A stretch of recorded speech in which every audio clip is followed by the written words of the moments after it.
വീട്ടിലേക്ക് കയറി ചെല്ലുമ്പോൾ നേരം സന്ധ്യ കഴിഞ്ഞിരുന്നു. അമ്മേ, നല്ല വിശപ്പ്. വിവി അകത്തേക്ക് കയറിയതും വിളിച്ചു പറഞ്ഞു. ഞാനിവിടെ മീൻ മുറിക്കാം, കൈ അഴുക്ക, ഇവിടെ വന്നെടുത്ത് കുടിക്കടാ. അപ്പോൾ തന്നെ അമ്മയുടെ മറുപടി കിട്ടി. വിവി നേരെ അടുക്കളയിൽ ചെന്ന് നേരത്തെ ചായക്കൊപ്പം കഴിച്ചതിൻ്റെ ബാക്കി 2 പഴംപൊരി കൊണ്ട് ഹാളിലേക്ക് വന്നു.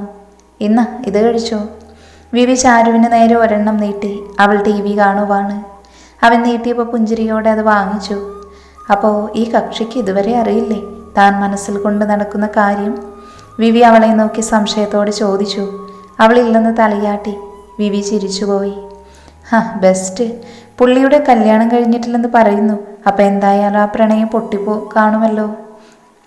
അപ്പോൾ പിന്നെ ധൈര്യമായി പോയി പറഞ്ഞൂടെ? വിവി ചോദിച്ചു അവളോട്. അവൾ അതിന് പുഞ്ചിരിച്ചതേ ഉള്ളൂ. എനിക്കെന്തോ പറയാൻ തോന്നുന്നില്ല. പിന്നെ ഇപ്പോൾ കാലം ഏറെയായില്ലേ? ചാരു അങ്ങനെ പറഞ്ഞൊഴിഞ്ഞു. അപ്പോൾ ഇനി ജീവിതത്തിൽ കെട്ടാനേ പോകുന്നില്ലെന്നാണോ? വിവി അസ്വസ്ഥയായി. മാഷ് ഇനി കെട്ടില്ലേ?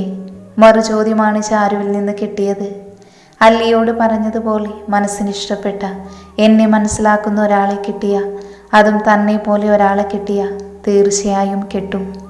വിവി നിശ്വാസം പോലെയാണ് പറഞ്ഞത്. ചാരു ഞെട്ടലോട് അവനെ നോക്കി. തന്നെ പോലെ എന്നാണ്, തന്നെ പറഞ്ഞില്ല. വിവി കണ്ണു ചിമ്മി. അപ്പോഴാണ് അവൾക്ക് സമാധാനമായത്. നെഞ്ചിപ്പ് പൊട്ടിപ്പോകുമെന്ന പോലെ മിടിക്കുന്നു. അവൾ പതർച്ചയോട് അവൻ്റെ അരികിൽ നിന്ന് എണീറ്റ് മുറിയിലേക്ക് പോയി.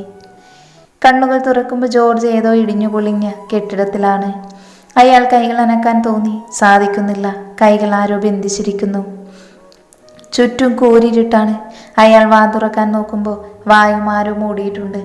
ഒരു കസേരയിൽ കെട്ടിയിട്ടിരിക്കുകയാണ് ജോർജിൻ്റെ. കണ്ണു തുറന്നോ നീ? പെട്ടെന്നാണ് വാതിൽക്കൽ നിന്നൊരു പ്രകാശം. അയാൾ പേടിയോടെ കണ്ണുകൾ അങ്ങോട്ടേക്ക് ചലിപ്പിച്ചു. നേർത്ത ടോർച്ച് വെട്ടത്തിൽ തെളിഞ്ഞ നിഴൽ രൂപം അയാളെ ഭയപ്പെടുത്തി. ആ നിഴൽ രൂപത്തിൻ്റെ കൂടെ ഒരു പെണ്ണുകൂടെ. ജോർജിൻ്റെ പുരികം ചുളിഞ്ഞു. പതിയെ ആ നിഴൽ രൂപങ്ങൾ അയാൾക്ക് നേരെ അടുത്തുകൊണ്ടിരുന്നു. മനുവിൻ്റെ വീട്ടിലിപ്പോൾ കാര്യങ്ങളെല്ലാം ചെയ്യുന്നത് അച്ഛൻ തന്നെയാണ്. അമ്മയ്ക്കിപ്പോൾ ഭേദമായി വരുന്നു. അതിൻ്റെ ഇടയിൽ 2 പ്രാവശ്യമായി ഇതിൽ വന്നിരുന്നു. പക്ഷെ അമ്മ കാര്യമായ പരിഗണന കൊടുക്കാത്തത് കൊണ്ട് അവൾ തിരിച്ചു പോവുകയും ചെയ്തു. അമ്മയ്ക്ക് അല്ലിയെ കാണാൻ വല്ലാത്ത ആഗ്രഹം തോന്നി. അവൾ കുറച്ച് ദിവസം അടുത്തു വന്ന് നിന്നിരുന്നെങ്കിൽ എന്ന് തോന്നി. പക്ഷെ അത് പറയാൻ അവർക്ക് വല്ലാത്ത മടി. പക്ഷേ ഇടയ്ക്ക് രണ്ടും കൽപ്പിച്ച് അച്ഛനോട് തൻ്റെ ആഗ്രഹം പറഞ്ഞു. ആദ്യം അച്ഛൻ കേട്ടപ്പോൾ ചിരിച്ചു പോവുകയാണ് ചെയ്തത്. പക്ഷേ പിന്നീട് ആഗ്രഹമല്ലേ എന്ന് കരുതി. പിന്നീട് വിളിച്ചപ്പോൾ അച്ഛൻ പറഞ്ഞു അല്ലിയോട്. അങ്ങനെ ഒരു ദിവസം അല്ലി അമ്മയുടെ കൂടെ കുറച്ച് ദിവസം വന്നു നിൽക്കാൻ തന്നെ തീരുമാനിച്ചിരുന്നു. ആ ഇരുണ്ട മുറിയിൽ ടോർച്ച് വെട്ടം കെടുത്ത് ലൈറ്റ് തെളിയിച്ചു. അടുത്തേക്ക് വന്നപ്പോഴാണ് ആളുകളെ ജോർജിൻ്റെ കണ്ണുകൾ ചുരുങ്ങി. മനുവും വിച്ചുവും ഒപ്പം ആശയും. ആശയുടെ മുഖത്ത് നിറയെ പക. ജോർജ് ഒന്ന് പരുങ്ങി. മനു അയാളുടെ വായിൽ തിരികെ തുണി വലിച്ചൂരി. കൊടുക്കടിയാൾക്ക് വയറു നിറച്ച്, വിച്ചു ആശയെ നോക്കിക്കൊണ്ട് പറഞ്ഞു. ആശ കേൾക്കാനെന്ന പോലെ അയാളുടെ മുഖമടച്ചൊരടി കൊടുത്തു. അയാൾ വേദന കൊണ്ട് ഞെരിഞ്ഞു പോയി. ആശ അയാളെ നോക്കി കാർക്കിച്ചു തുപ്പി. അയാൾ കണ്ണുകൾ ഇറുക്കി അടച്ച്. മുഖത്തവളുടെ തുപ്പലുകളാകെ പടർന്നു. അവൾ ദേഷ്യമടക്കാനാവാതെ അയാളുടെ മുടിയിൽ അമർത്തി വലിച്ചു. കൈപ്പിടിയിലുണ്ടായിരുന്ന അത്ര മുടിയും പിഴുതെടുത്തു. അയാൾ വേദന കൊണ്ട് കരയാതിരിക്കാൻ വേണ്ടി വായിൽ വീണ്ടും തുണി വെച്ചിരുന്നു. നിന്നെ ഇപ്പം കൊന്നാലൊരു പട്ടി പോലും ചോദിക്കാൻ വരില്ല. പക്ഷെ അത് ഞങ്ങൾ ചെയ്യില്ല, മനുവാണ് പറഞ്ഞത്. ജോർജ് നിറഞ്ഞ കണ്ണുകളോട് അയാളെ നോക്കി. ഞങ്ങൾക്ക് ജീവിക്കണം. എനിക്ക്, സിനിക്ക്, ചാരുവിന്, വിവേകിന്, അങ്ങനെ ഒരു പറ്റം മനുഷ്യർക്ക് സമാധാനത്തോടെ ജീവിക്കണം. മനു പറയുന്നത് കേൾക്കുകയാണ് ജോർജ്. അയാളുടെ മുഖം വലിഞ്ഞു മുറുകിയിരുന്നു. നിന്നെ പുറം ലോകം കാണിക്കാൻ കഴിയാത്ത വണ്ണമുള്ള പണിയോട് പുറത്ത് റെഡിയാക്കി വെച്ചിട്ടുണ്ട്. ഇനി നമുക്ക് ജയിലിൽ വെച്ചു കാണാം. മനു പറഞ്ഞു തീർന്നുമ്പോഴേക്കും പോലീസ് ജീപ്പിൻ്റെ ശബ്ദം അവരുടെ അടുത്തേക്ക് വന്നു. ഒപ്പം ഒരു പിടി പോലീസുകാർ പുറത്തേക്ക് ഇറങ്ങി. ടേക്ക് ഹിം, മുതിർന്ന പോലീസുകാരൻ വന്ന് പറഞ്ഞപ്പോൾ മനു അദ്ദേഹത്തെ നോക്കി. സൂര്യൻ അയ്യപ്പൻ, തൻ്റെ കൂട്ടുകാരൻ. മനു അവനെ നോക്കി പുഞ്ചിരിച്ചു. സൂര്യൻ്റെ ചുണ്ടിലും നേർത്ത പുഞ്ചിരി വിരിഞ്ഞു. ജോർജിനെ തൻ്റെ മുൻപിലിട്ട് കൊണ്ടുപോകുമ്പോൾ മനുവിന് ഉറപ്പുണ്ട് ഇനി അയാളെ പുറം ലോകം കാണാനാവാത്ത പൂട്ടുമെന്ന്. ഒപ്പം ആശയുടെ പരാതിയും. ജോർജിന് സുഖം, സ്വസ്ഥം. നീ എന്നെ വിളിച്ചപ്പോൾ ഇങ്ങനൊരു കേസിനാണ് എന്നൊരിക്കലും വിചാരിച്ചില്ല. സൂര്യൻ മനുവിൻ്റെ കൈകൾ കവർന്നുകൊണ്ട് പറഞ്ഞു. മനു അതിനെ പുഞ്ചിരിക്കുക മാത്രം ചെയ്തു. ഒരുപാടായിട കഷ്ടപ്പെടുത്തുന്നു. ഒരു നിവൃത്തിയുമില്ലാതായപ്പോഴാണ് നിന്നെ വിളിച്ചത്. മനു സൂര്യനെ പുണർന്നു. അപ്പോഴേക്കും പോലീസ് ജീപ്പ് സ്റ്റാർട്ട് ചെയ്തു. സൂര്യൻ അവരെ നോക്കി കൈ കാണിച്ചുകൊണ്ട് ജീപ്പിൽ കയറി. ഇപ്പൊ സമാധാനായോ എൻ്റെ പെണ്ണിന്? വിച്ചു ആശയെ നെഞ്ചോട് ചേർത്ത് പിടിച്ചുകൊണ്ട് ചോദിച്ചു. ആശ മങ്ങിയ പുഞ്ചിരി നൽകി. വാ പോവാം. മനു അവരെ നോക്കി കണ്ണുരുട്ടി. വിച്ചു അവനെ നോക്കി കണ്ണിറുക്കി. ആശയ്ക്കത് കാണി പുഞ്ചിരി വന്നു. അതാരാണ് മനുവേട്ട? വിച്ചു സംശയത്തോടെ മനുവിനോട് ചോദിച്ചു. സൂര്യനെക്കുറിച്ചാണ് പറയുന്നത് മനസ്സിലായി മനുവിന്. എൻ്റെ കൂടപ്പിറപ്പാണ്, എൻ്റെ ഏറ്റവും അടുത്ത സുഹൃത്ത് സൂര്യൻ. മനു പറയുമ്പോൾ നേർത്ത അഭിമാനമുണ്ടായിരുന്നു അവനിൽ. കാരണം സൂര്യൻ അവൻ്റെ ജീവിതത്തിൽ അത്ര വലിയ പങ്കാണ് വഹിച്ചിരിക്കുന്നത്. ഒരു യാത്രയിലാണ് സൂര്യനും മനുവും പരിചയപ്പെടുന്നത്. അന്ന് സൂര്യൻ്റെ കൂടെ പാർവതിയും ഉണ്ടായിരുന്നു, അവൻ്റെ മാത്രം പാറു. അന്ന് പക്ഷേ താൻ വിവാഹമൊന്നും കഴിച്ചിട്ടില്ല. ആര്യമായുള്ള ബന്ധം വേർപിരിഞ്ഞു നിൽക്കുന്ന സമയം. ഒരു ബന്ധവുമില്ലാതെ തന്നെ അടുത്തിടപഴകി രണ്ടാളും. അന്നു മുതലുള്ള സൗഹൃദമാണ്. മനു തിരികെ വരുന്ന വഴിയെ അവൻ ഓർത്തു. അവൻ്റെ ചുണ്ടിൽ ഒരു ചെറു പുഞ്ചിരി വിരിഞ്ഞു. വീണ്ടും തിരിച്ച് ആ വീട്ടിലേക്ക് കയറുമ്പോൾ അള്ളിക്കെന്തോ വല്ലാത്ത അപകർഷതാബോധം. അന്നിനി ഇങ്ങോട്ടൊരു വരവില്ല എന്ന് തീരുമാനിച്ചിറങ്ങിയതാണ്. ഓരോന്ന് ചിന്തിച്ചുകൊണ്ട് അകത്തെ ഹാളിൽ വന്നതും കാണുന്നത് ഹാളിൽ സെറ്റിയിലിരിക്കുന്ന മൈഥിലിയാണ്. വന്നു. മൈഥിലി അവളെ നോക്കി പുച്ഛത്തോടെ മുഖം കോട്ടി.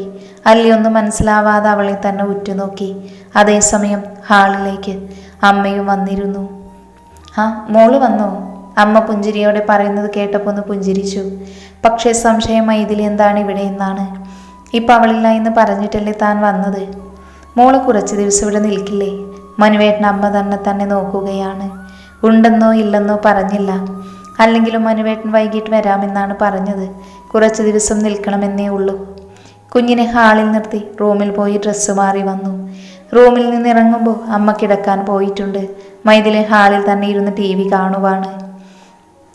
അവളെ ശ്രദ്ധിക്കാതെ നേരെ അടുക്കളയിലേക്ക് നടന്നു. അച്ഛനെന്തോ ഉണ്ടാക്കുന്നുണ്ട്. തന്നെ കണ്ടപ്പോൾ വല്ലാത്ത സന്തോഷം. മോളെപ്പോൾ വന്നു? അച്ഛൻ പുഞ്ചിരിയോട് ചോദിച്ചു. ഇപ്പോൾ വന്നുള്ളൂ അച്ഛാ. അപ്പോഴാണ് മൈഥിലിയെ ഹാളിൽ കണ്ടത്. അവൾ പരുങ്ങലോടെ പറഞ്ഞു. അത് പറയാൻ വരുമായിരുന്നു. രാവിലെ തൊട്ട് ഇവിടെയുണ്ട്. എന്താണാവോ ഉദ്ദേശം? അമ്മയോട് എന്തൊക്കെയോ പറയുന്നത് കേട്ടു. അച്ഛൻ പറയുന്നത് കേട്ടപ്പോൾ ഒന്ന് മൂളുക മാത്രം ചെയ്തു. അച്ഛൻ ഇങ്ങോട്ട് മാറ്, ഞാനുണ്ടാക്കാം. അച്ഛനോട് പറഞ്ഞപ്പോൾ ആദ്യം വിസമ്മതിച്ചുവെങ്കിലും പിന്നീട് മാറി നിന്നു. പെട്ടെന്ന് തന്നെ ഭക്ഷണം ഉണ്ടാക്കി ആവശ്യത്തിന് കറികളും ഉണ്ടാക്കി വെച്ചു.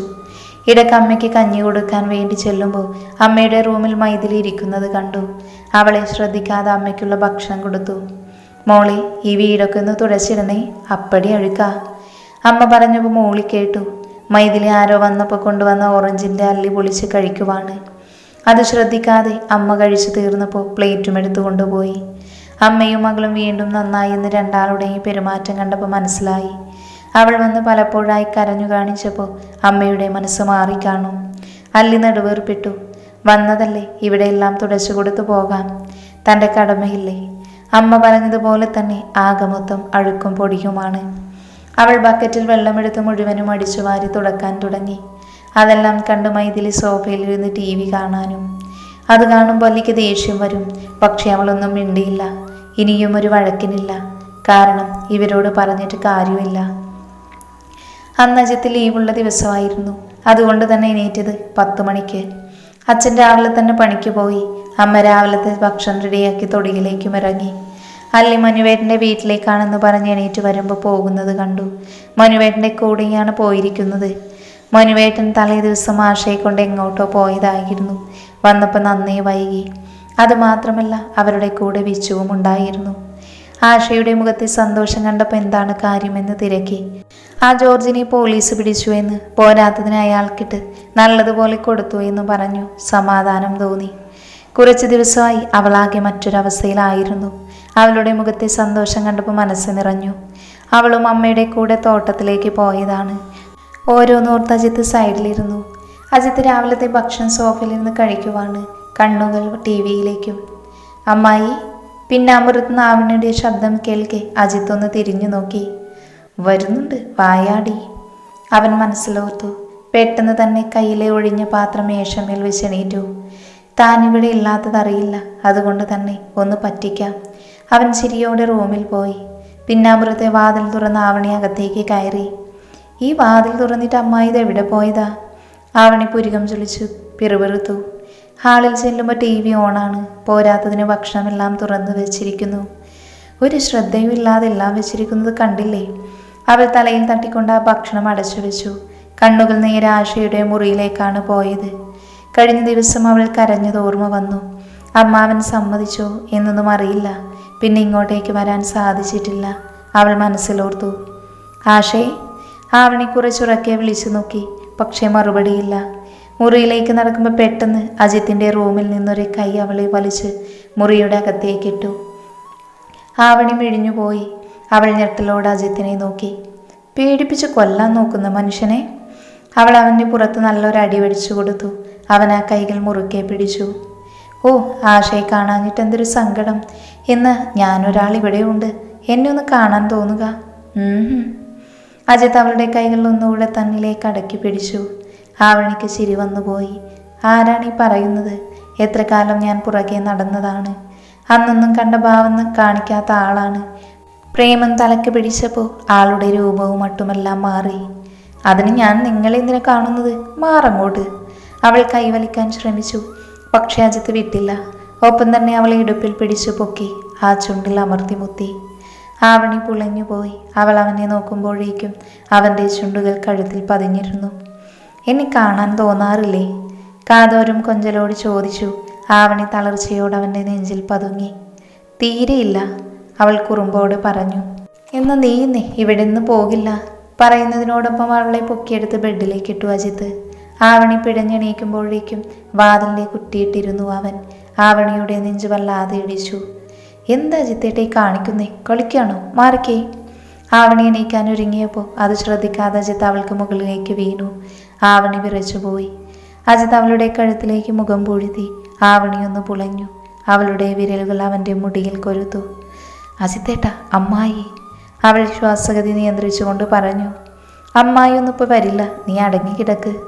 അജിത്ത് അവളുടെ കണ്ണുകളിൽ ഉറ്റുനോക്കി. അവൾ പിടപ്പോടെ കണ്ണുകൾ മാറ്റി.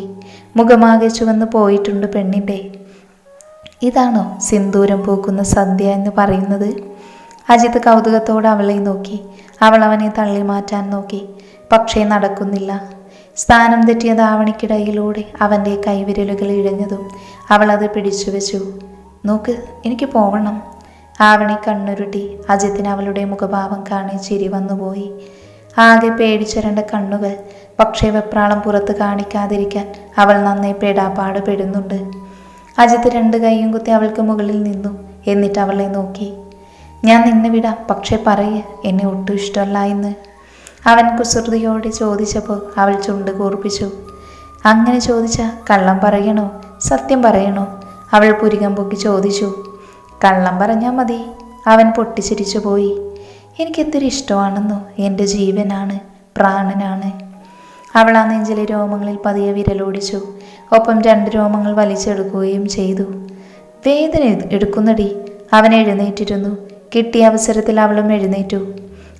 വേദനിക്കട്ടെ, ഇനി എത്ര വേദന എടുക്കാനുള്ളതാ?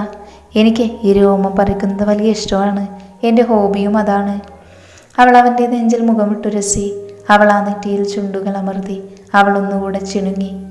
അത് കുഴപ്പമില്ല, പക്ഷേ ഒരു പ്രശ്നമുണ്ട്. എൻ്റെ ഹോബികൾ നീ താങ്ങാത്തതാണ്.